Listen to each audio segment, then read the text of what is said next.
సంఘం సంస్కరణ గాడి తప్పినప్పుడు, దేవుని పిల్లలు ఎలా ఉండకూడదు అలా ఉండినప్పుడు, ఎలా ఉండాలో అలా లేనప్పుడు, దేవుడు మనల్ని ప్రేమించి మనందరి కోసం చక్కటి బుద్ధివాక్యాలను మనం ఎలా ప్రవర్తించాలో చక్కగా నేర్పిస్తూ మనలందరినీ చిన్నప్పటి నుంచి మనం ఎలాగైతే ప్రతి విషయంలో తెలియక పొరపాటు చేస్తున్నప్పుడు ఎంతో ఓపికతో అమ్మ నాన్నలు ఏం తినాలో తెలియదు, నడవడం ఎలాగో తెలియదు, మాట్లాడటం ఎలాగో తెలియదు, ఏది చేయాలో తెలియదు, ఎన్నో సందర్భాల్లో మనం చూస్తుంటాం. నేను చిన్నప్పుడు కట్టెల పొయ్యిలలో కింద పొయ్యి ఉండేది. అక్కడికి పోతే మేము దోగాడుకుంటూ వెళ్ళేటప్పుడు చిన్నప్పుడు ఎన్నో సందర్భాల్లో పొయ్యిలోకి వెళ్ళి ఆ బూడిద, బయటికి బూడిద ఉంటుంది, నివురు గప్పిన నిప్పు అంటారే, బయటికి బూడిద ఉంటుంది, దాన్ని పట్టుకున్నాం అనుకోండి లోపల నిప్పు కాలుతుంది. కాలిన తర్వాత ఏడవటం తప్ప ఎందుకు ఈ పరిస్థితి వచ్చింది, సంతోషంగా వెళుతున్నటువంటి మాకు ఈ పరిస్థితి ఎందుకు వచ్చింది అనేది మా అమ్మ నాన్నలు వచ్చి, నాయనా అట్లా పోకూడదు, బయటికి బూడిద ఉంటుంది కానీ లోపల ఇదిగో నిప్పు ఉంటుంది, అది పట్టుకోకూడదు, ఆయన కాలుతుంది. ఇవన్నీ 1 by 1 అలాగా నేర్పిస్తూ నేర్పిస్తూ నేర్పిస్తూ వాళ్ళు వచ్చారు కనుకనే ఈరోజు మనం ఈ స్థితిలో మనం ఉన్నాం. మన తర్వాత వచ్చినటువంటి తమ్ముళ్ళకు కానీ చెల్లెళ్ళకు కానీ కొడుకులకు కూతుర్లకు అన్నీ చెప్తున్నాం మెలకువలు. దేవుడు అంత గొప్పవాడు. ఎక్కడైతే మనం తడబాటు జరుగుతూ ఉంటుందో, ఎక్కడైతే మనం ఉండాల్సిన రీతిగా ఉండకుండా ఉంటామో వెంటనే దేవుడు గుర్తెరిగి నేర్పించటానికి సిద్ధంగా ఉంటాడు. అందులో ముఖ్యంగా మీరు గుర్తుపెట్టుకోవాల్సిన విషయం ఏంటంటే, దేవుడు ప్రత్యక్షంగా మాట్లాడటం అనేది జరగదు. అంటే కళల ద్వారానో లేకపోతే స్వప్నాల ద్వారానో మాట్లాడినటువంటి పరిస్థితులు ఒకనాడు ఉండేవి, ఇప్పుడు లేవు. ఇప్పుడు ఆయన మాట్లాడుతున్నాడంటే దైవజనుడి ద్వారా మాట్లాడతాడు, ఆయన సత్య గ్రంథం ద్వారా మాట్లాడతాడు. కాబట్టి సత్యగ్రంథం, దైవజనులు అందుబాటులో ఉన్నటువంటి పరిస్థితులు సంఘ జీవనం. అందుకే దేవుడు, యేసుప్రభుల వారు, పరిశుద్ధాత్ముడు, అపోస్తలులు, నాటి నుండి నేటి వరకు జీవిస్తున్నటువంటి ప్రవక్తలు అందరూ కూడా ఒక్క దాని మీద కాన్సన్ట్రేట్ చేశారు, అదే సంఘం. సంఘం యొక్క కట్టుబాట్లు, సంఘ కార్యక్రమాలు, వీటికి ఎంతమంది అయితే ఎంత విరివిగా అందుబాటులో ఉంటారో వాళ్ళు 100% వారి జీవితాన్ని ఫలభరితం చేసుకుంటారో ఇది సత్యం. మీరు ఒక్కసారి మనసు పెట్టి ఆలోచన చేయండి. ఏ పరిశుద్ధ దినము నాడైనా సంఘానికి వచ్చి ఏమీ నేర్చుకొని పోలేదు అన్నటువంటి పరిస్థితి ఏది ఉండదు. ప్రతి వారం, ప్రతి బైబిల్ తరగతిలో, లేదా మనం ఇంట్లో ఉన్నప్పుడు బైబిల్ ధ్యానిస్తున్నప్పుడు, ఎప్పుడైతే దేవుడి సన్నిధి ఉంటుందో అక్కడ మనం ఎన్నో నేర్చుకుంటాం. గత కాలంలో ఎన్నో అనుభవాలు మనకున్నా, ఎన్నో తెలిసినా తెలియని కొత్త సంగతులు, తెలియాల్సినటువంటి మంచి విషయాలు, మెలకువలు మనం నేర్చుకుంటాం. దేవుడి ధర్మశాస్త్రం ఎంత గొప్పది, దేవుడి కట్టడలు ఎంత గొప్పవి, దేవుడి న్యాయ విధులు ఎంత గొప్పవి అంటే అది శత్రువులకు మించిన జ్ఞానం ఇచ్చేది. మా బోధకులందరికంటే మించిన జ్ఞానము నాకు ఇచ్చావు అని మాట్లాడతాడు నీతిమంతుడు. అట్లాగే ముసలి వాళ్లకు, వృద్ధుల కంటే మించిన జ్ఞానం నాకు ఇస్తావు, ఎందుకంటే నీ ధర్మోపదేశపు అపరిమితమైనది అని మాట్లాడతాడు. కాబట్టి ఎన్నో మెలకువలు దేవుడి సన్నిధిలో మనం నేర్చుకుంటాం. దానికోసం మనం తడవు చేయకుండా ఆదివారం వచ్చిందంటే అందరికంటే అన్నిటికంటే ముఖ్యంగా గుర్తుపెట్టుకోవాల్సిన విషయం, ఉదయం నుంచి మధ్యాహ్నం వరకు వాడికి ₹1,00,00,000 ఇచ్చినా ఎక్కడ దొరకడు, దేవుడి సన్నిధిలోనే దొరుకుతాడు. వాడు క్రిస్టియన్, బైబిల్ దేవుడి సన్నిధిలో గడపటానికి వాడు ఎక్కువ విలువ ఇస్తాడు అనే మాట మన మీద సాక్ష్యం పలకాలి.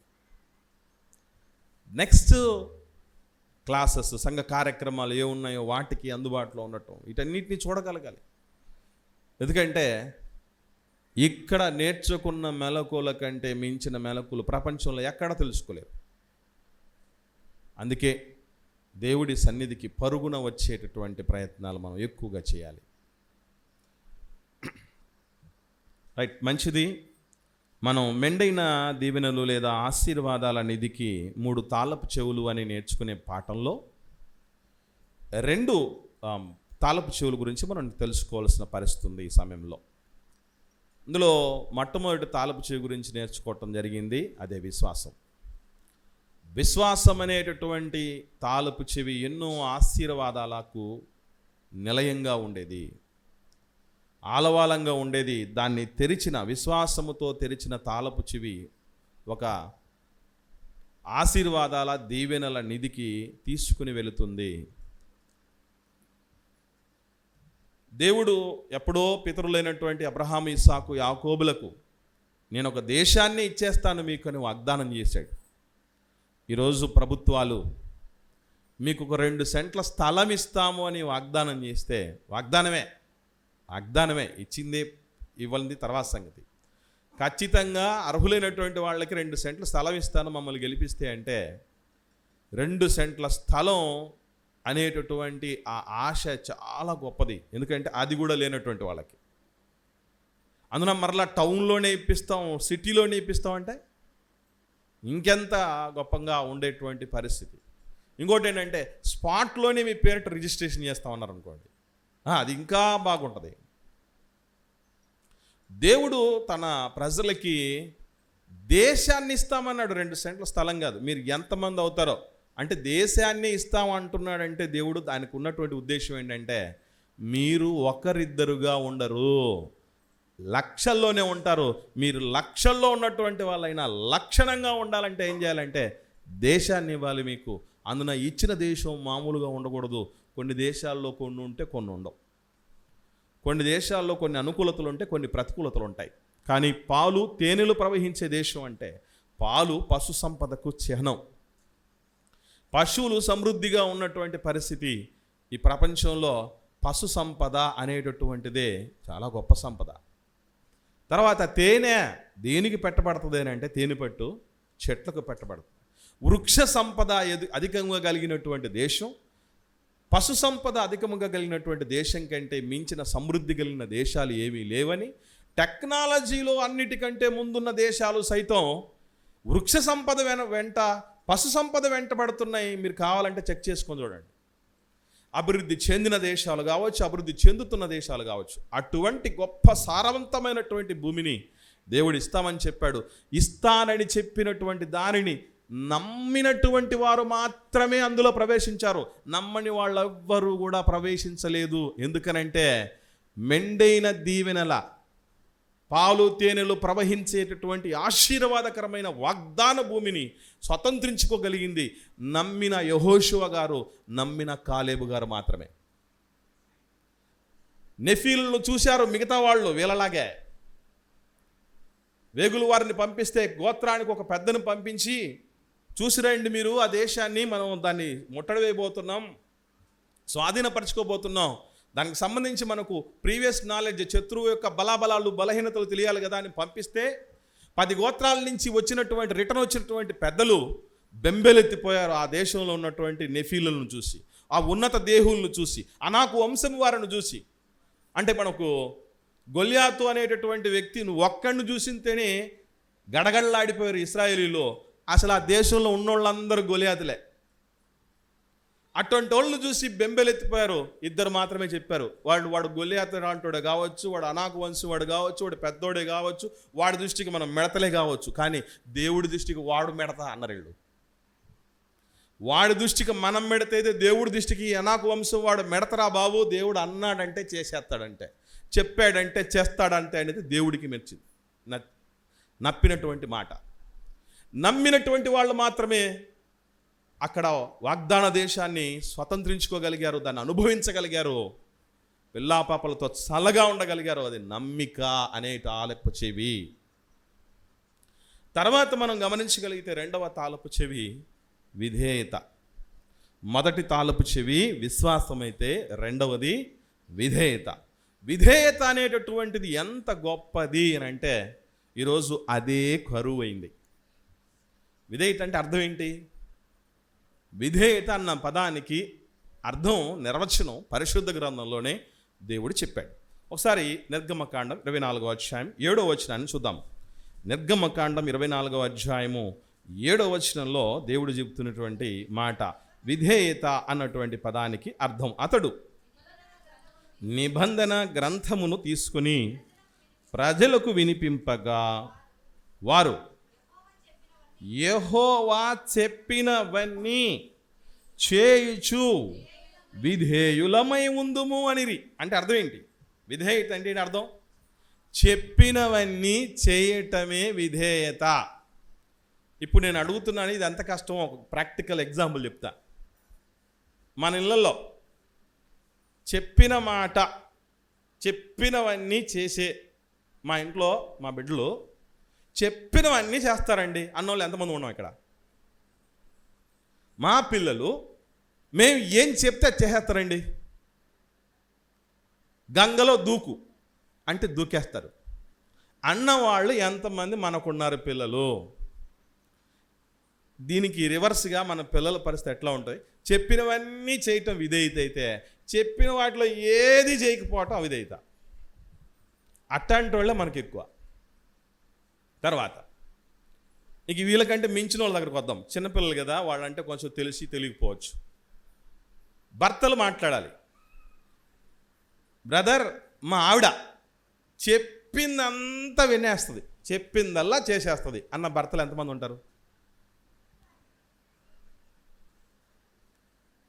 ఇక్కడ పరిస్థితి ఎట్లా ఉంటుంది అంటే ఆమె చెప్పిందల్లా ఏం చేయాలి, ఆమె చెప్పిందల్లా ఏమో చేయాలి, లేకపోతే పరిస్థితులు మారిపోతాయి. అంటే మాట వినటం అంటే ఎంత కష్టసాధ్యమైందో మీకు అర్థం కావటానికి ఒక ప్రాక్టికల్ ఇష్యూ చెప్తున్నాను. వాడు పక్కింటోడు వినలేదంటానో, ఎదురింటోడు వినలేదంటానో, సంబంధం లేని వినలేదంటానో మనం ఏం పెద్దగా పట్టించుకోవాల్సిన పనిలే. మనకు పుట్టి మనం పెట్టగా పెరిగి అన్నీ చేసినటువంటి బిడ్డలే వినలేని పరిస్థితులు ఉన్నాయంటే ఇది ఎంత కష్టం. అందుకే మీకు విషయం తెలుసా, మనిషికి విధేయత రావాలంటే ఒక్క దానిలో నుంచి వస్తుంది అని. ఈ ప్రపంచంలోనే గొప్ప ఆశీర్వాదాలకు మూలంగా, ఇంకా ఆయనకు మించినటువంటి దీవెన పొందినవాడు, ఆయనకు మించినటువంటి ఆశీర్వాదం పొందినవాడు, ఇంకా చెప్పాలంటే ఆయన ఇస్తే తప్ప ఆశీర్వాదం పొందనంత గొప్ప స్థితికి ఎదిగినటువంటి వ్యక్తి యేసు ప్రభుల వారు. ఆయన ఏమంటున్నాడంటే హెబ్రీయులకు రాసిన పత్రిక 5వ అధ్యాయము 8వ వచనం చూడండి. విధేయత ఎట్లా వస్తుందో మనం చూడగలిగితే, యేసు ప్రభుల వారట హెబ్రీ పత్రిక 5వ అధ్యాయం 8వ వచనం, కుమారుడై ఉండి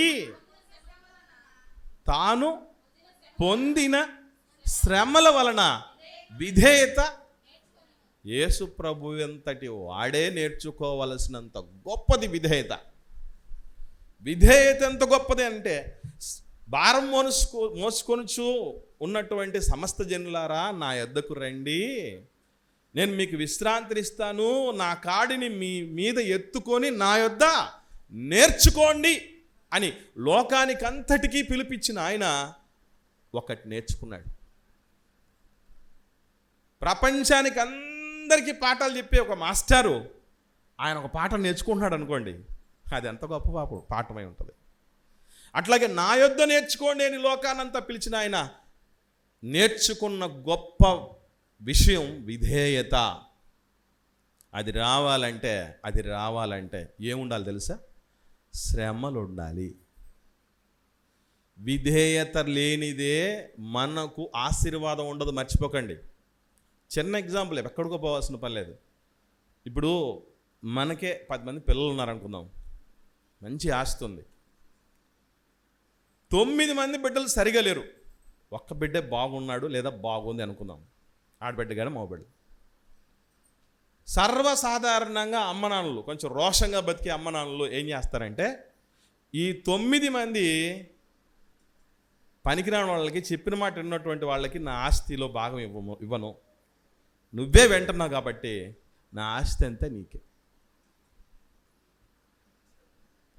అంతవరకు ఎందుకు, అదంతా కొంచెం కష్టం అనుకుంటే, అందరికీ భాగం పోను అవ్వకో తాతకో ఆస్తి ఆఖరికి మిగిలింది అనుకోండి, ఆస్తి కూడా ఒకరికే చెందిస్తారు. ఎవరికేనంటే ఆ అవ్వాతాతలు చక్కగా చూసుకుంటూ వాళ్ళ మాటలు వింటూ విధేయతగా ఉన్నటువంటి వాళ్ళ పేరిట ఆస్తి వచ్చేస్తుంది.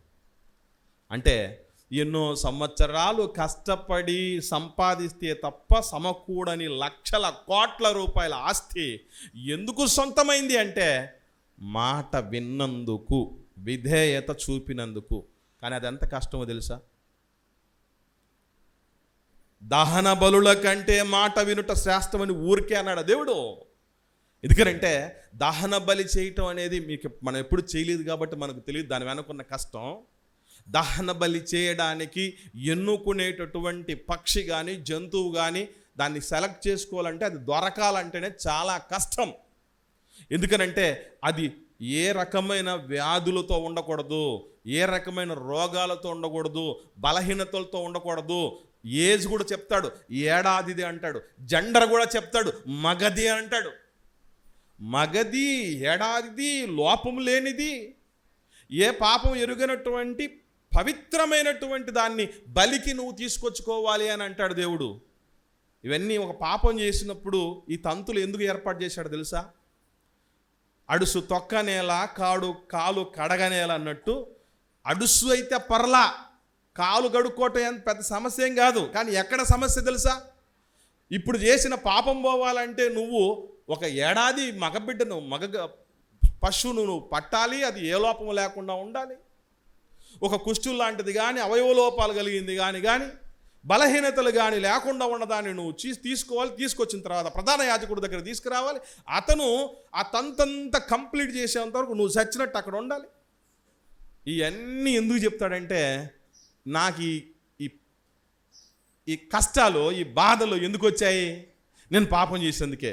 వద్దు నాయన, ఈ పాపాలు చేయడం వద్దు, వీటి కోసం ప్రాకులాట్లు వెతుకులాట్లు వద్దు అనే విరక్తి కలగాలన్నటువంటి ఉద్దేశంతో దేవుడు ఏర్పాటు చేసింది. పాపం ఏడలా మనం దూరం వహించాలని. దహన బలి అంటే అంత కష్టమైంది. దానికంటే కష్టమైనటువంటి విషయం ఏంటంటే మాట వినడమే. మాట వినేటప్పుడు శ్రమలు వస్తాయి మనకి. శ్రమలు ఎలాగొస్తాయనంటే ఒక ఉదాహరణ చెప్తాను మీకు. అబద్ధం ఆడకూడదు అనేది సులభమైందా కష్టమైందా చెప్పండి? సులభమా కష్టమా? అబద్ధాలు ఆడడం సులభం, అబద్ధాలు ఆడి తప్పించుకోవటం సులభం. కానీ నిజం చెప్తే ఏమైపోతావు? నిజం చెబితే దొరికిపోతావు. అంతవరకు ఎందుకు, ఎక్కడ దాకా వద్దు. ఇప్పుడు ఏదో ఒక పొరపాటున నాకు పెళ్ళికి ముందు ఒక ప్రేమాయణం నాకు ఉండేది అని ఒకరు ఉందనుకోండి, భార్యకు భర్తగా చెప్పారనుకోండి ఫ్రాంక్గా, ఎట్టుంటుంది తెలుసా? తర్వాత మాట ఎత్తితే వంట బాగాలేదన్నాడు అనుకోండి భర్త, ఆమె చేస్తే బాగుంటుంది, నేను చేస్తే బాగుంటుంది. ప్రతి చిన్నదానికి పెద్దదానికి ఏమున్నా కూడా పొడిచి పొడిచి పొడిచి పొడిచి చంపేస్తారు. ఇదంతా ఎందుకు జరిగింది? నిజం చెప్పినందుకు, అబద్ధం ఆడినందుకు.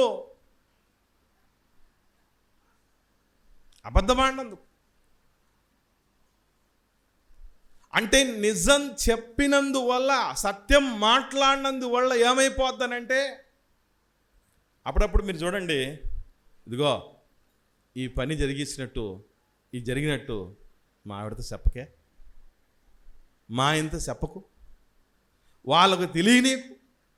ఎందుకు ఇలాగ అనుకోవటం? నిజం తెలిస్తే పరిస్థితులు మారిపోతాయి. అందుకే ఏమంటారు, ఈ పరిస్థితులు, ఈ ఇరుకులు, ముందున్నటువంటి పరిస్థితి ఇది ఎక్కడికెక్కడ దారితీస్తుందో, ఎందుకో సమస్య ఎందుకు అని చెప్పేసి అందుకే పెళ్లి చేసేటప్పుడు కూడా ఎలా చేస్తారట? ఒకటా రెండా? 1000 అబద్ధాలు ఆడి చేసిన పెళ్ళి. అబద్ధానికైనా నిజానికైనా ఎప్పటికైనా గుర్తుపెట్టుకోండి, దాగవవి ఎప్పటికీ బయటపడిపోతాయి. ఒక్క అబద్ధం ఆడి పెళ్లి చేసి చూడండి, కావాలంటే ఏదో ఒక రూపేణ అది బయటపడ్డప్పుడు ఏమవుద్దంటే, నన్ను మోసం చేశారు, నన్ను మోసం చేశారు, నన్ను మోసం చేశారు, ఆ మాట ఎందుకు చెప్పారు, ఈ పని ఎందుకు చెప్పారు. మాట ఏంటి ఎంత కష్టం తెలుసా? తల్లిదండ్రులను సన్మానించు అని చెప్పిన మాట దేవుడు చెప్పిన మాట. ఇది ఎంత కష్టం తెలుసు. చాలామంది దైవజనుల దగ్గరికి, పాస్టర్ల దగ్గరికి, మా వాడు గురించి మీకు తెలియదు పాస్టర్ గారు, మీరేమో బాగా పాడుతున్నాడని పొంగిపోతున్నారు, ప్రార్థన చేస్తున్నారని పొంగిపోతున్నారు, సంఘానికి ఏదో దేవుడికి సేవ చేస్తున్నాడని, కష్టమిస్తున్నాడని, కష్టపడుతున్నాడని, సంఘం గురించి ఆలోచన చేస్తున్నాడని, ఆత్మల రక్షణకు భారం కలిగినాడు అంటున్నారు. కానీ మమ్మల్ని తిడతాడు మీ విశ్వాసి, అమ్మనాన్నలు చెప్పే రిపోర్టు, కొడతాడండి, మమ్మల్ని పట్టించుకోడండి, విలువ లేకుండా మాట్లాడతాడండి, మర్యాద కూడా ఇవ్వడండి. అంటే అమ్మ నాన్నల విధేయత చూపటం, వాళ్ళ ఎడల బాధ్యత కలిగి ఉండటం ఎంత కష్టమైన పని తెలుసండి. వదిలేసి వెళ్ళటం ఎంతసేపు పని. దేవుడు చెప్పిన మాటకు విధేయత చూపటమే కష్టంతో కూడినటువంటి పని. అందుకే ఇది రావాలి అంటే ముందు ఏం చేయాలి తెలుసా? ఒకసారి ఇదే నిర్గమకాండం మనం 24వ అధ్యాయం చదివే కదా, ఇప్పుడు 19వ అధ్యాయంకి వద్దాం. నిర్గమకాండం 19వ అధ్యాయము 5వ వచనం చూద్దాం. 5వ వచనం విధేయత విషయంలో దేవుడు చెప్తున్నటువంటి చక్కని మాట. కాగా మీరు నా మాట శ్రద్ధగా విని నా నిబంధనను అనుసరించి నడిచిన ఎడల, అంటే ఏంటి దీని అర్థం? దీని అర్థం ఏంటి? మీరు విధేయులైతే అని, అంతేనా? నా నిబంధనను అనుసరించి నడవటం అంటే విధేయత చూపటం. మీరు విధేయులైతే ఏం ఆశీర్వాదం, ఏది ఏవైనా అంటే చెప్తున్నాడు చూడండి. సమస్త దేశ జనులలో, ప్రపంచంలో ఎన్ని దేశాలు ఉన్నాయో అన్ని దేశాల జనులలో నాకు స్వకీయ సంపాద్యమగుదురు. సమస్త భూమి నాదే కదా, మీరు నాకు యాజక రూపమైన రాజ్యంగా పరిశుద్ధమైన జనముగా ఉందురని చెప్పుము. నీవు ఇశ్రాయేలుతో పలకవలసిన మాటలు ఇవే అని చెప్పాడు. అంటే మీరు చూడండి, దేవుడి స్వకీయ సంపాద్యము మనమైతే, అంటే దేవుడి సొత్తు మనమైతే, మీకు అర్థం కావాలంటే ప్రధానమంత్రి సొత్తే మనమైతే మనకి ఎట్లా ఉంటుంది? దేశవ్యాప్తంగా తిరిగి ఉంటుంది కదా. నేను ఎవరు అనుకున్నారా? ప్రధానమంత్రి మనిషిని, ఆయన సొత్తు నేను, లేదా ప్రధానమంత్రి నిన్ను ఒక వేదిక మీద నిలబెట్టి ఇదిగో నా సొత్తు ఇతడు అని చెప్పాడు అనుకున్నాం. ఎట్లుంటుంది? వాడి మీద ఎవడన్నా ఒక మాట అన్నానికి అవుద్దా? వాడిని ఏదన్నా అన్యాయం చేయటానికో, దుర్మార్గం చేయటానికో, మోసం చేయటానికో ఏమన్నా అవుద్దా? అస్సలు కుదరదు. ఎప్పుడో చిన్ననాటి స్నేహం ఉందట రాష్ట్ర ముఖ్యమంత్రి గారితో ఒక వ్యక్తికి. ఆయన ఏం చేస్తాడు అంటే, ఆయన దగ్గరికి వెళ్ళి, ఫ్రెండ్ దగ్గరికి వెళ్ళి ఫోటో తీసుకొని, పెద్ద ఫోటో ఇంట్లోకి ఎంటర్ అవ్వగానే పెద్ద ఫోటో ఫ్రేమ్ పెట్టి వచ్చిన వాళ్ళకి అందరికీ చెప్తాడు. ఏమన్నా తెలుసా? నేను ముఖ్యమంత్రి గారు క్లాస్మేట్స్, రూమ్మేట్స్ అని గొప్పగా చెప్పుకుంటావే. దేవుడికి స్వకీయ సంపాద్యం ఒక మనిషి అవ్వాలంటే గుర్తుపెట్టుకోండి. అందుకే అప్పుడప్పుడు చెప్తూ ఉంటారు, నేను నీ మీద ఒయ్యకు కూడా వాళ్ళని. దేవుడు ఏమంటాడంటే, నీ వెంట్రుకు రాలదురా, నా తరపున నువ్వు ఉంటే, నా మాట నువ్వు వినడం మొదలు పెడితే ఏమవుద్దంటే నీ వెంట్రుకు రాలన్నా కూడా చాలా తతంగం జరగాలి ఆ పక్క. అదే దేవుడు చెప్తున్న మాట. నాకు స్వకీయ సంపాద్యం అవుతారు మీరు, కానీ అవ్వాలంటే విధేయత చూపాలి. విధేయత చూపడానికి ముందు ఏం చేయాలంట? నా మాటలు శ్రద్ధగా విని. దేవుడి మాటలు శ్రద్ధగా ఎప్పుడు ఉంటాం? డాక్టర్ గారు రోగం వచ్చిన తర్వాత హాస్పిటల్కి వెళ్తే ఈ ట్యాబ్లెట్లు వేసుకోవాలి, ఈ టైంలో వేసుకోవాలి, అది తినకూడదు, ఇది తినాలి, ఇలా ఉండాలి, అలా ఉండకూడదు అని చెప్పినప్పుడు ఎక్కడ మర్చిపోతామోనని కొంతమంది ఆడియో రికార్డింగ్ చేసుకుని పెట్టుకుపోయిన వాళ్ళు, కొంతమంది అయితే మళ్ళీ చెప్పించుకుపోయిన వాళ్ళు, కొంతమంది అయితే ఇంకా ఈ తతంగాలు ఎందుకు, సమస్యలు ఎందుకు అని చెప్పి ఏం చేస్తారంటే డాక్టర్లే నర్సుల చేత ఏం చేయిస్తారంటే ట్యాబ్లెట్ల పైనే రాయిచ్చేస్తారు. తినడానికి ముందు ఉదయం వేసుకోవాలి, మధ్యాహ్నం వేసుకోవాలి, మరి సాయంత్రం వేసుకోవాలి, 3 పూట వేసుకోవాలి, ఉదయం మధ్యాహ్నం మాత్రం వేసుకోవాలి, ఏంటి సంగతి అని అన్నీ రాసుకుంటారు. ఎందుకంటే దాన్ని వేరే విధంగా వాడితే మనకు ఉన్న రోగం పోదు, ప్రాణం పోద్ది. రోగం పోదు, ప్రాణమైపోయేంత ప్రమాదం. కాబట్టి మెడిసిన్ విషయంలో జాగ్రత్త తీసుకుంటాం. మరి దేవుడి మాటలు ఎట్లా తీసుకుంటామంటే, మీకు ఓటీపీలు తెలుసు కదా, 1 టైం పాస్వర్డ్. ఎవరైనా ఓటీపీలు గుర్తుపెట్టుకుంటారా? చెప్పండి, ఓటీపీలు గుర్తుపెట్టుకుంటారా? గుర్తుపెట్టుకోరు. అప్పటికప్పుడే. ఇంకా అది కూడా గుర్తుపెట్టుకోవడం కష్టమని కొంతమంది ఏం చేస్తారంటే, కాపీ, ఓటీపీ కాపీ కొట్టి అప్పుడు పేస్ట్ కొడితే 5. దేవుడి మాటలు కూడా అట్ట ఓటీపీ లాగా నేర్చుకునే వాళ్ళు, గుర్తుపెట్టుకునే వాళ్ళు ఉంటారు చాలామంది. దీనికి అంతటి కారణం ఏంటంటే, మీరు చర్చి నుంచి ఇంటికి వెళ్ళిన తర్వాత పొరపాటును కూడా ఒక్కరు కూడా అడగరు. అది సినిమాకి పోయించారు అనుకోండి, అభిమాన హీరో సినిమాకి, ఎట్లా ఉంది ఈ సినిమా, ఫైట్లు బాగున్నాయా, పాటలు బాగున్నాయా, క్లైమాక్స్ ఎట్లుంది, అదిరిందా, బ్లాక్ బస్టరా, డిజాస్టరా, యావరేజా? వాళ్ళు అడగరు కదా, సరికదా. వాళ్ళు అడిగేంతవరకు మనం ఎక్కడ ఉంటాం? ముందు అది చెప్పండి ఫస్ట్. వాళ్ళు అడిగేంతవరకు మనం ఉంటామా? ఒరే, ఒకడు అంటాడు ఆ సినిమా గురించి ఎలివేట్ చేస్తా, ఆ సినిమా చూడకపోతే జన్మ వేస్ట్రా, సినిమా చూడకపోతే జన్మ వేస్ట్ అట. ఏమి ఎలివేషన్లు రా, ఏమి ఫైట్లు రా, ఏమి విజువల్స్ రా, 2 కళ్ళు సాలవట. ఇంకా నయం, దేవుడిచ్చినటువంటి వాటికి ఎక్స్ట్రాగా మనం పెట్టుకోలేం కాబట్టి సరిపోయింది. లేకపోతే నాకేమైనా 20 చేతులు ఉన్నాయంటారు, పెట్టుకునే పరిస్థితి 20, 120 పెట్టుకుంటారు. విధేయత అనేటటువంటిది అత్యద్భుతమైన తాళపు చెవి. గుర్తుపెట్టుకోండి, దేవుడి మాటలు శ్రద్ధగా వినగలిగినటువంటి వాళ్ళు రేపు ఎలాంటి పరిస్థితికి ఉండాలంటే, ఫలానా వ్యక్తిని బైబిల్లో ఏ రెఫరెన్సు ఎక్కడుందో అడిగితే చెప్తాడు. అంత బాగా ఆయనకు బైబిల్ గురించి తెలుసు. ఒక రెఫరెన్స్ ఒకటి చెప్తే కుదరదు, ఆ రెఫరెన్స్ని జీవితంలో పాటించుకోగలగాలి, చాలా ముఖ్యమైనది. ఇక్కడ గుర్తుపెట్టుకోవాల్సినటువంటి విషయం ఒకటే, 2వ తాళపు చెవి విధేయత. అది యేసు ప్రభు కలిగి ఉన్నాడు కనుక ఏమైపోయింది తెలుసా? అసలు ప్రతి నామమునకు పైనామం వచ్చేసింది. ఆయన ద్వారానే తండ్రికి ప్రార్థనలు వెళ్ళాలి, ఆయన ద్వారానే పరలోకానికి వెళ్ళగలగాలి. ఇది అంత గొప్పది. యేసుక్రీస్తు నామములోనే బాప్తిసం పొందాలి. మరి ఏ నామమున, ఆకాశము క్రింద ఇవ్వబడిన ఏ నామమున మీకు రక్షణ కలుగదు, అంత గొప్ప స్థితికి వెళ్ళింది. కారణం ఒక్కటే, విధేయత. మీ ఇంట్లో అమ్మా నాన్నల మాట విని చూడండి, మీకు తిరిగే ఉండదు. బాగులేకపోయినా, మీరు అడిగినా అడగకపోయినా మన మనసులో ఏముందో తెలుసుకొని మరి చేస్తారు. కారణం ఏంటంటే, నా మాట వినే బిడ్డ, నా మాట వినే కొడుకు, నా మాట వినే కూతురు, వాళ్ళను చూసుకోకపోతే, వాళ్ళకు చేయకపోతే, వాళ్ళు కంటికి రెప్పలా కాపాడుకోకపోతే పనికిరాని వాళ్ళందరినీ కాపాడుకోవాలా అని అనుకుంటారు. వాళ్ళతోనే ఉండాలనుకుంటాం మనం, వాళ్ళని ఎంతో ఎదిగించాలి అని అనుకుంటాం. అది విధేయతలో దాగి ఉన్నటువంటి గొప్ప దీవెన.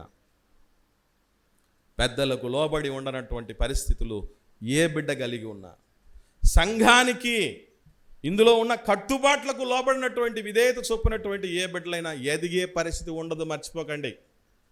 దేవుడు చెప్తున్న మాటది. నెక్స్ట్ 3వ తాళపు చెవి. మొదటి తాళపు చెవి ఏంటి? విశ్వాసం. 2వది విధేయత. 3వది కృతజ్ఞత, గ్రాటిట్యూడ్ అంటారు దాన్ని. కృతజ్ఞత. మీకు చాలామందికి తెలియని విషయం ఏంటంటే, అసలు దేవుడు కృతజ్ఞతను కోరుకుంటాడా?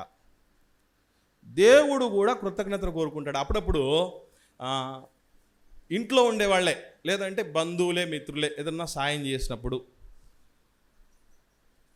తమ్ముడికి నేను సాయం చేశాను అనుకోండి, తమ్ముడు అన్న థ్యాంక్స్ అన్నాను అనుకోండి, నేను అత్యుత్సాహంతో ఒక మాట చెప్పకూడదు. ఏంటది అంటే, మనకు థ్యాంక్స్ ఎందుకని చెప్పకూడదు. తెలుసది? తెలుసమ్మా విషయం? మనకు థ్యాంక్స్ ఎందుకు అనకూడదు. కష్టంగా ఉంది కదా? రైట్. రోమిలికి రాసిన పత్రిక రండి, 1వ అధ్యాయం. రోమిలికి రాసిన పత్రిక 1వ అధ్యాయము 21వ వచనం చూద్దాం. మరియు వారు దేవుణ్ణి ఎరిగి ఉండి వారు దేవునిగా మహిమపరచలేదు, కృతజ్ఞతాస్తుతులు చెల్లింపను లేదు. What is this? అసలు ఇది ఎవరి ఆవేదన? పౌలు గారిదా? పత్రిక రాసిన రచయిత అనుకుంటున్నారా? కాదు కాదు, దేవుని ఆంతర్యం అది.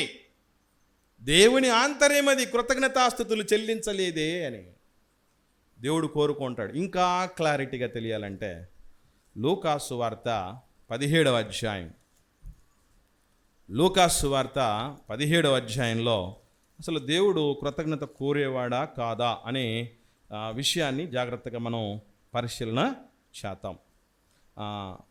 17వ వచనం. మనకు అంతకు ముందున్న నేపథ్యం తెలుసు. 10 మంది కుష్ఠరోగులు, దావీదు కుమారుడా మమ్మల్ని కరుణించు అని చెప్పి కేకలు వేసి యేసు ప్రభు దగ్గర 10 మంది స్వస్థత పొందటం జరిగింది. ఒకే ఒకడు తిరిగి వచ్చాడు యేసు ప్రభు దగ్గరికి. వచ్చినటువంటి వాడిని ఉద్దేశించి ఏమని మాట్లాడుతున్నాడంటే, అందుకు యేసు 10 మంది శుద్ధులైరి కారా, ఆ 90 ఎక్కడ అంటే ఏంటి అర్థం? వీళ్ళ కృతజ్ఞత ఏది? అదే కదా అర్థం. ఏది? ఇప్పుడు దాకా వాళ్ళ సొంత అమ్మానాన్నలు వాళ్ళకు ఉన్నారు, వాళ్ళ బంధువులు ఉన్నారు, వాళ్ళ మిత్రులు ఉన్నారు, వాళ్ళ తెలివితేటలు ఉన్నాయి, వాళ్ళ ఆలోచనలు ఉన్నాయి, వైద్యులు ఉన్నారు, వైద్యం ఉంది, వైద్యాలయాలు ఉన్నాయి, అన్నీ ఉన్నా వీళ్ళు పుట్టినప్పటి నుంచి ఈ కుష్ఠరోగంతోనూ మనుషులకు దూరంగాను బతికినటువంటి వాళ్ళు కదూ. అంత దారుణమైనటువంటి జీవితాన్ని జీవించిన వాళ్ళు ఒక్కసారిగా ఆ సమస్యకు పరిష్కారం దొరికితే కృతజ్ఞత కూడా చూపించలేని స్థితిలో ఉన్నారు. ఎక్కడా 9 మంది అని అడుగుతున్నాడు ప్రభు. అంటే అర్థం ఏంటి? అంటే అర్థం ఏంటంటే దేవుడు కృతజ్ఞతను కోరేవాడు. మర్చిపోకండి, దేవుడి దగ్గర మనకు ట్యాంక్స్ ఏంటి అని అన్నాడు ఆయన. అందుకే పిల్లలకు కూడా నేర్పించండి. ఏమని? కడుపు నిండా పెట్టిన తర్వాత పిల్లలు ఏం చెప్పాలి? Thanks mummy, thanks daddy. బట్టలు తెచ్చిచ్చిన తర్వాత, అన్నీ తెచ్చిచ్చిన తర్వాత, ఎందుకంటే ఈ కృతజ్ఞత భావన మనము ఇంట్లో నుంచి నేర్పించలేకపోతే ఎవడు ఎంత సాయం చేసినా బయటోడు వాడికి పొరపాటు కూడా ఒకటి కూడా చెప్పం. ఎందుకనంటే ఇక్కడ లేదు కదా ఫౌండేషన్. ఎప్పుడైనా భర్తకు థ్యాంక్స్ చెప్పిన భార్యలు ఉండాలి, భార్యకు థ్యాంక్స్ చెప్పిన భర్తలు ఉండాలి. థ్యాంక్స్ చెప్తే చాలామంది ఏమనుకుంటారు, సొంత వాళ్ళకు థ్యాంక్స్ చెప్తే ఏమైపోతామంట, మనం చీప్ అయిపోతామంట. ఇదొక చట్ట సిద్ధాంతం. ఇప్పుడు దేవుడి కంటే సొంత వాళ్ళు ఎవరున్నారు మనకి? చెప్పండి, దేవుడి కంటే సొంత వాళ్ళు ఎవరున్నారు? దేవుడు ఏం కోరుకుంటున్నాడు? నిజంగా మనకు దేవుడు చేసిన మేలుల తాలూకు కృతజ్ఞత ఎట్లా ఉండాలి అన్నది ఒక అన్యజనుడు మనకు నేర్పిస్తూ, ఒక్క మాటలో చెప్పాలంటే మనకు బుద్ధి నేర్పిస్తున్నాడు. ఎవరా అన్యజనుడు అని అంటే, కుష్ఠరోగం వచ్చినటువంటి నయమాను అనేటటువంటి సిరియా సైన్యాధ్యక్షుడు. సిరియా సైన్యాధ్యక్షుడైనటువంటి నయమాను గురించి మాకు తెలీదా అని మీరు అనుకోవచ్చు. 100% చాలా తెలియదు మనకి. నాకు కూడా ధ్యానించేంత వరకు చాలా తెలియదు. సిరియా సైన్యాధ్యక్షుడైనటువంటి నయమాను గారి విషయంలో మనకు విషయం అంతా తెలుసు కదా. ఆయనకు కుష్ఠరోగంతో బాధపడుతున్నాడు, మహాపరాక్రమశాలి.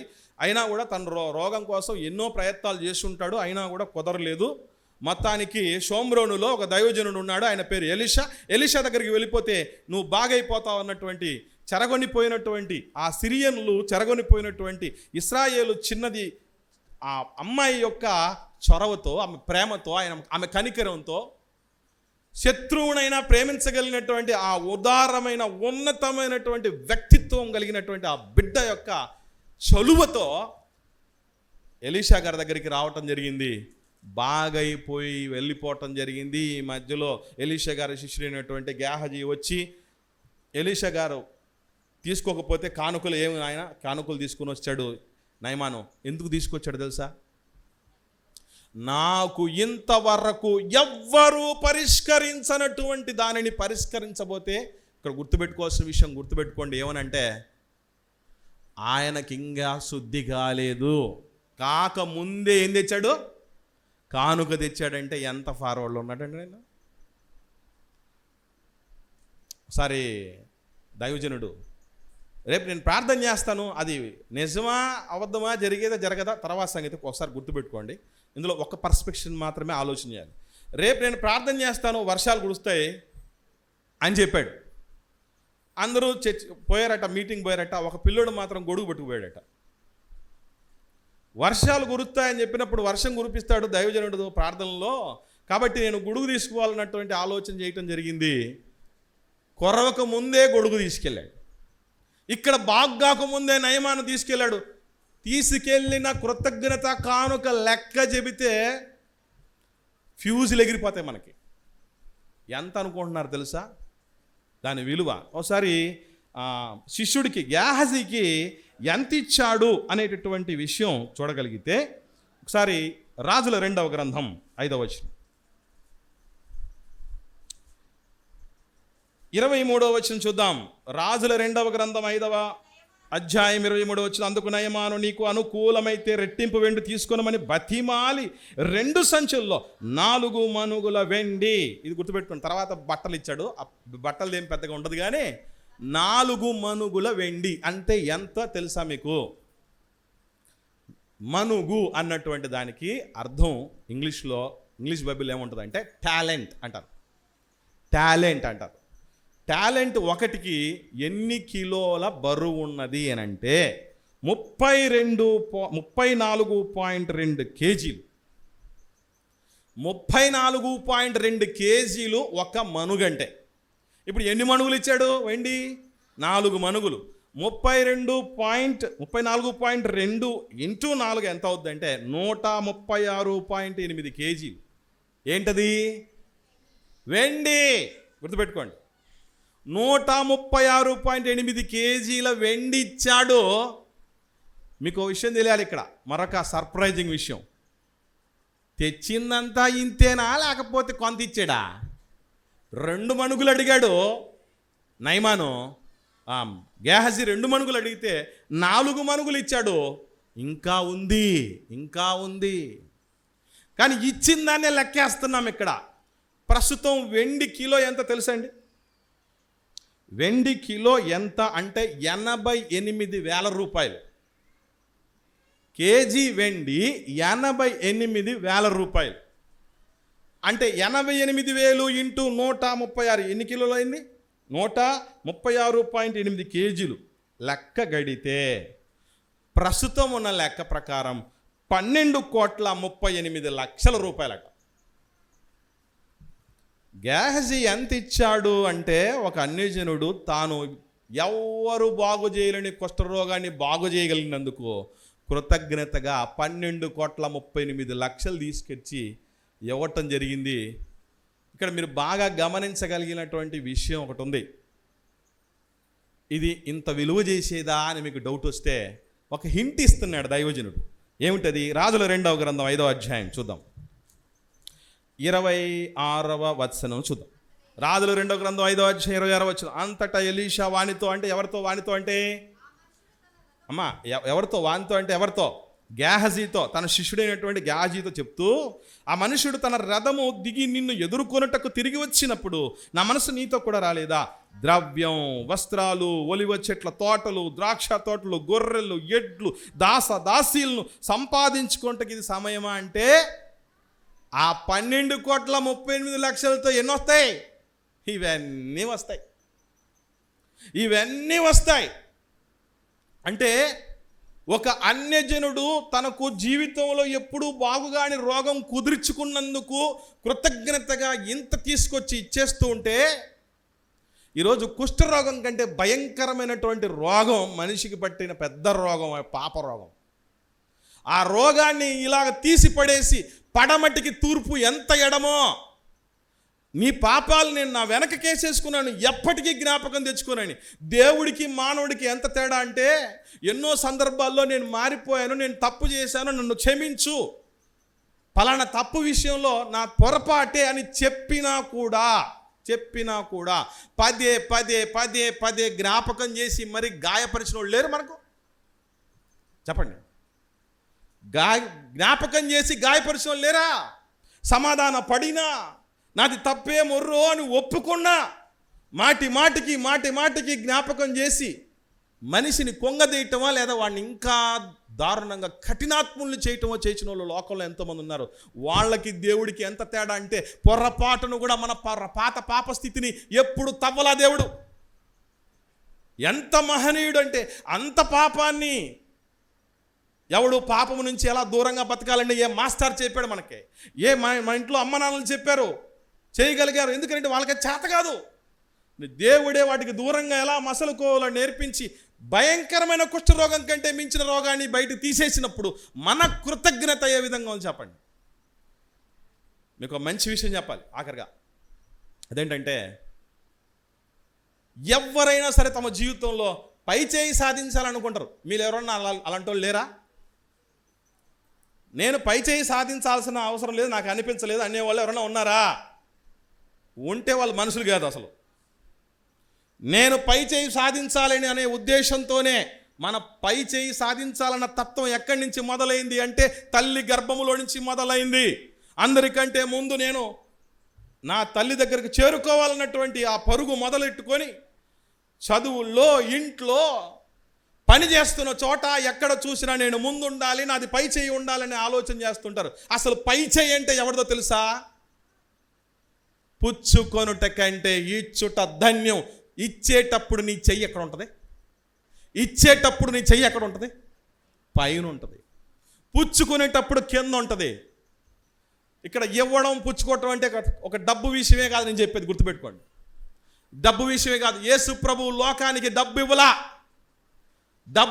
దానికంటే ఎంతో విలువైనటువంటి ప్రాణాన్ని సైతం ఇచ్చాడు. ఇచ్చుట ధన్యం. ఆ ధన్యం ఎంత గొప్ప స్థితికి తీసుకెళ్ళిందంటే ఈరోజు ప్రపంచానికి యేసు ప్రభువే శరణ్యం అన్న స్థితికి ఎదిగించింది. కాబట్టి కృతజ్ఞతలో ఏం చేయాలంటే మన సమయాన్ని అందరికంటే ఎక్కువ మనం ఇవ్వగలగాలి, మన దేహాన్ని ఎక్కువగా ఖర్చు పెట్టగలగాలి, మన సంపాదనని అందరికంటే ముందు ఎక్కువ ధారపోయాలి ఆయన మహిమ కోసం. అందుకే దేవుడు ఏమన్నా మంచి మాట చెప్తున్నాడు కొరింథీయులకు రాసిన 2వ పత్రికలో. ఇది 3వ తాళపు చెవి, మర్చిపోకండి. నీళ్లు పోసేవాడికి నీళ్లు పోయబడుతుందట, ఔదార్యము గలవాళ్ళే పుష్టి నొందుతారట. నాకు ఇవ్వు నాయన అని అడుగుతూ ఉంటే నువ్వెంత ఇచ్చావని అడుగుతాడు రేపు దేవుడు, మర్చిపోకండి. ఇవ్వలేనోడు ఇవ్వమని అడగడానికి అర్హత లేనోళ్ళు, మర్చిపోకండి. చూద్దాం కొరింథీయులకు రాసిన 2వ పత్రిక 9వ అధ్యాయం 10వ వచనం చూడండి. విత్తువానికి విత్తనాన్ని, తినుటకు ఆహారాన్ని దయచేయచ్చు దేవుడు మీకు విత్తనము దయచేసి విస్తరింపజేసి మీరు ప్రతి విషయంలో పూర్ణ ఔదార్య భాగ్యము గలవారగునట్లు మీ నీతి ఫలములు వృద్ధి పొందించును. దేవుడు ఎందుకు అన్నీ సమకూరుస్తున్నారు చాలామందికి తెలియదు. నీకు నాకు విత్తనాన్ని ఇచ్చి, ఇటు తినే విత్తనాన్ని కావచ్చు, రేపు గర్భఫలాలనే విత్తనాలు కావచ్చు, ఇన్నిచ్చి, చేతి పనులుచ్చి, శక్తినిచ్చి, ఆసక్తినిచ్చి, అవకాశాలు పుట్టించి, ఈ స్థితిలో దేవుడు ఎందుకు మనం పుట్టించాడంటే, ఉండనిచ్చాడంటే పూర్ణ ఔదార్యం ఉండాలట. ఔదార్యం అంటే ఏంటి అర్థం? ఇచ్చే గుణం అని అర్థం. ఇచ్చే గుణం అని అర్థం.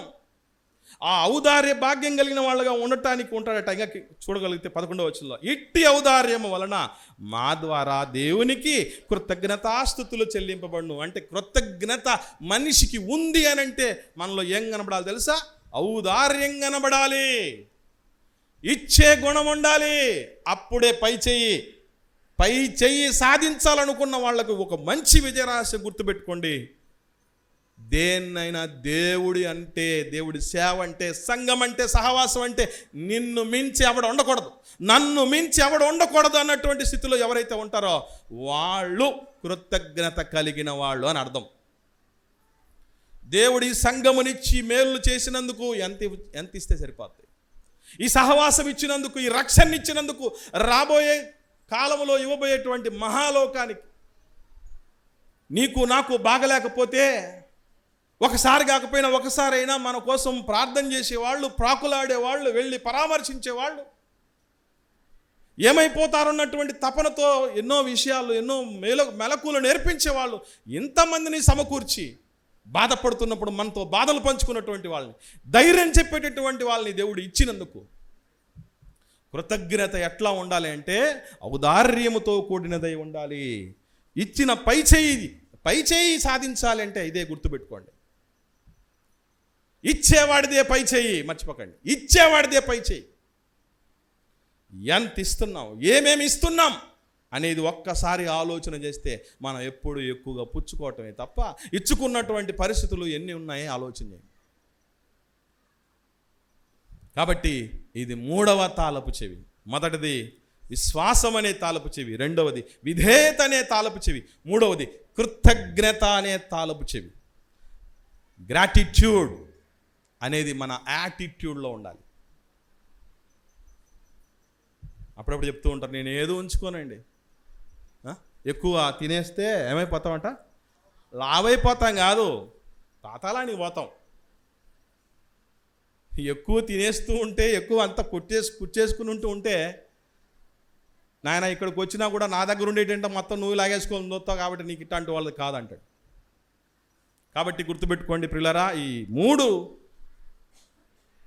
ఈ దీవెనల నిధికి, ఆశీర్వాదాల నిధికి 3 తాళపు చెవులు. వాటిల్లో ఎన్ని పోగొట్టుకున్నామో, ఎన్ని కలిగి ఉన్నామో, ఒకవేళ ఏది పోగొట్టుకోలేదంటే భవిష్యత్తులో పోగొట్టుకునే అవకాశం ఉంటుంది, పరిస్థితులు ఉంటాయి. జాగ్రత్త పడండి. ఒకవేళ 1, 2 పోగొట్టుకోండి, తిరిగి సంపాదించుకోవడానికి దేవుడు అవకాశం ఇస్తున్నాడు, అందిపుచ్చుకుందాం. ఓకే, ప్రార్థన చేద్దాం.